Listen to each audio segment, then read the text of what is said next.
बैतरणी नदी कूଳରେ शांति चढ़ी तार दुई पुओ झील सहित रहुथिला। दुई पुओ झील तार बड़ हो सारी से शांति निज झील रंजूर बाहागर गोटे भल परिवार देखी करदिए। रंजूर बाहागर किछि दिन परे परे शांति ता पुओ पिंटूर भी बाहागर करदिए। रंजू भाई बाहाघरे आसीथिला हेले किछि दिन पई बाप घरे रहीगला। आज से ता ससुर घर जीवाकू बाहरी। आलो माँ आउ दीटा दिन रही गलुनी मते भी भल लगी थांता। माँ तमे जेमिति कहउछ ना सतरे मते एठु ना जीवाकू जमारू इच्छा नाही। तमे मो सासु कथा तो जानिछ सब बडे खाली गजर गजर खाउतेबो मते जमारू भल लागेनी। माँ मु तो जाउची एने गोटे कथा कहि दउची मने रखिबो। से तो नुआ बहु को ना जमारू मुंडरे चढ़ेबुनी घर सब काम धंदा करेबु। तू खाली गड ऊपर गड थई खाइबु। बहु आनिचु परा काम करबा कौन दरकार कहि दु देखी। याकू जदि शासन रे न रखिबो ना परे पस्तेई हेबो त मुंडरे चढ़ी थई थई नाचिबो सेते बडे रंजू कथा माने पकेइबो। ठीक कहलु मा रंजू मोर बाऊ बयस कौठी अच्छी जे मु काम धंदा करि पारिबी सही बसी बसी टिके देखिबी आउ से जहा दीटा देबो ताको खाई की रहिबी। हाउ हेला मा मु एबे जाउछी बस टाइम हे गलानी तेने बस न मते छाड़ी चाली जीवो। आ भाई रो जो नुआ फोन ता आनी छी ना मु सेइथिरे मो नंबर दे देछि तमे मते फोन करिवो। बहु रानी घर रे सब काम धंदा संभाड़ी निए। सेपटे पिंटू चढ़ई थिला गोटे बड़ चाषी। से ता बिलरे बहुत सारा परिवा चाष करिथिला। एकुटिया चाष सब देखिबाकू पिंटू को असुविधा होउतिला।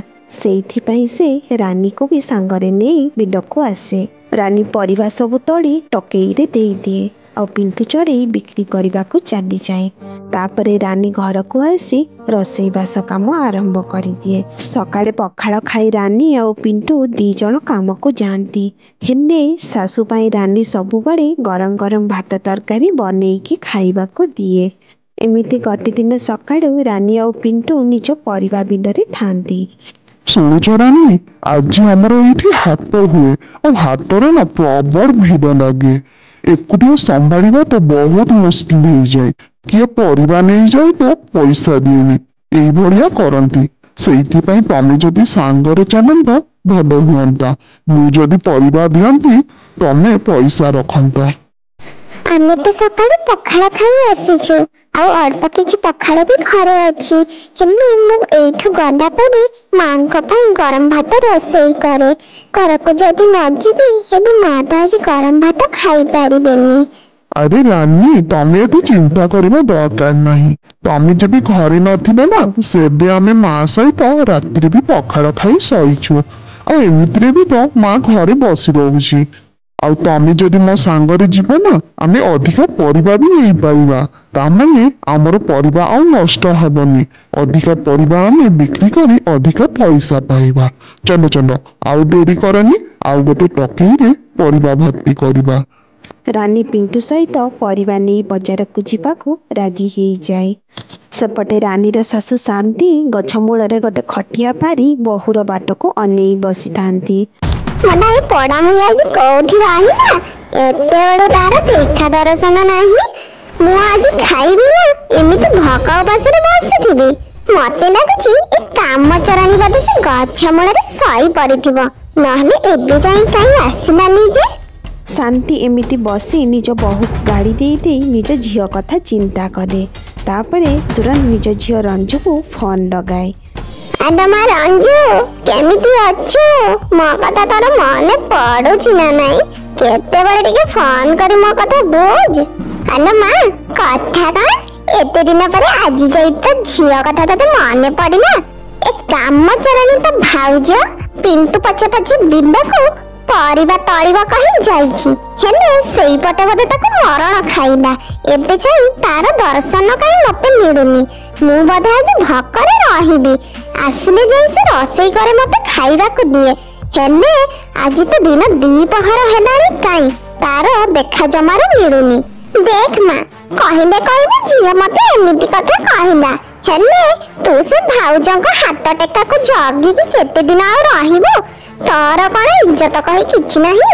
ଘରେ ତ ଯାହା କିଛି ଅଛି ସବୁ କିଛି ତୋର। ଦେଖିଲା ବେଳେ ତତେ ଯାହା ଟିକେ ଟେକିଦେବି ତୁ ତାହା ଖାଇବୁ।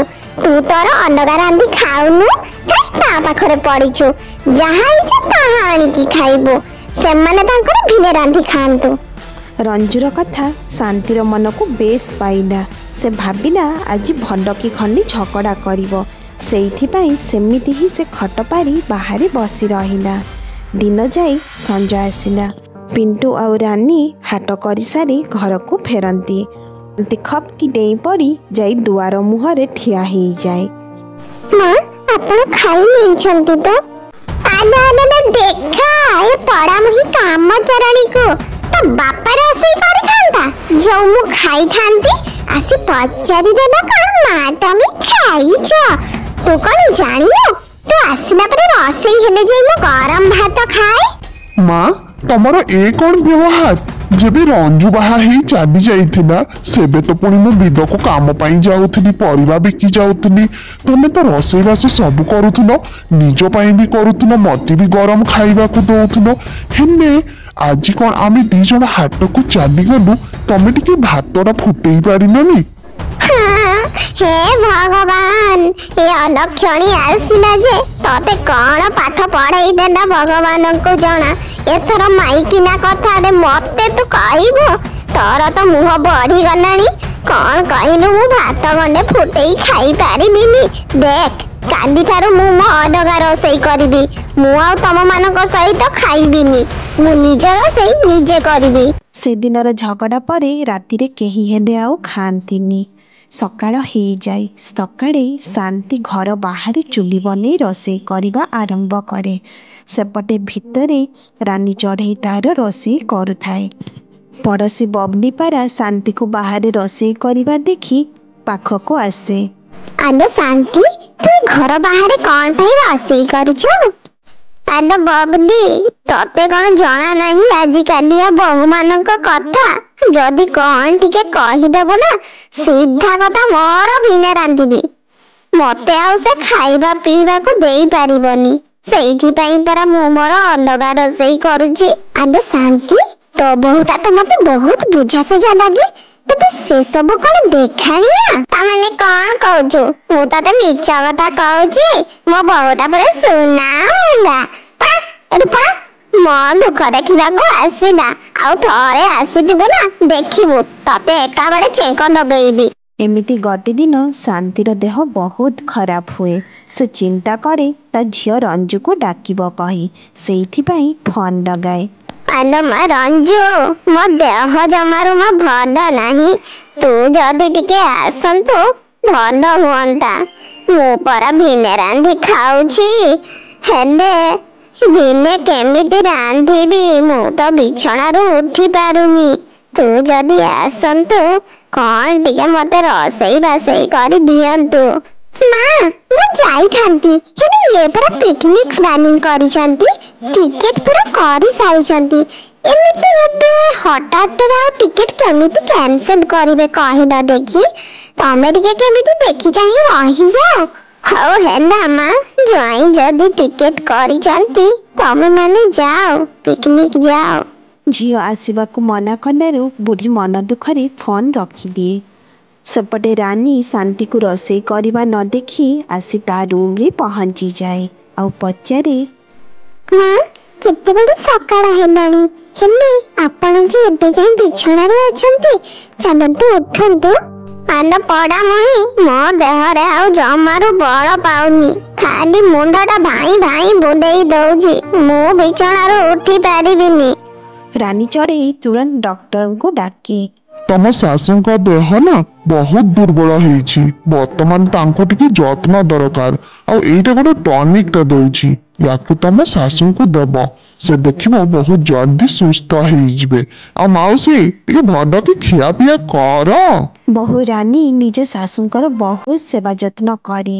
ଆଉ କିଛି ଦିନ ପରେ ଶାନ୍ତି ପୁରା ସୁସ୍ଥ ହେଇଯାଏ। ବୋହୂ, ତୁ ମତେ କ୍ଷମା କରିଦେ। ଆଉ ପିଣ୍ଟୁ, ତୁ ବି ମତେ କ୍ଷମା କରିଦେ। ମୁଁ ବହୁତ ବଡ଼ ଭୁଲ କରିଦେଇଛି ରେ ବାପା। ସତରେ ଏ ଦୁନିଆରେ ପୁଅ ବୋହୂ ଛଡ଼ା ଆଉ ନିଜର କେହି ନାହିଁ। ଯିଏ ପାଖରେ ଅଛି ସିଏ ହିଁ ଦେଖିବ। ମା, ତମେ ଆମ ପାଖରୁ ଭୁଲ ମାଗିବା ଦରକାର ନାହିଁ। ଖାଲି ତମେ ଆଜି ପାଖରୁ ଆଉ ଅଲଗା ରୋଷେଇ କରିବନି। କାହିଁକି ନା ତମେ ଯୋଉ ଅଲଗା ରାନ୍ଧୁଛ ନା ଦୁଆର ମୁହଁଟାରେ, ବହୁତ ଧୂଆଁ ହଉଛି। ପିଣ୍ଟୁର କଥା ଶୁଣି ଶାଶୁ ବୋହୂ ଦି ଜଣ ହୋ ହୋ ହେଇ ହସିବାକୁ ଲାଗନ୍ତି।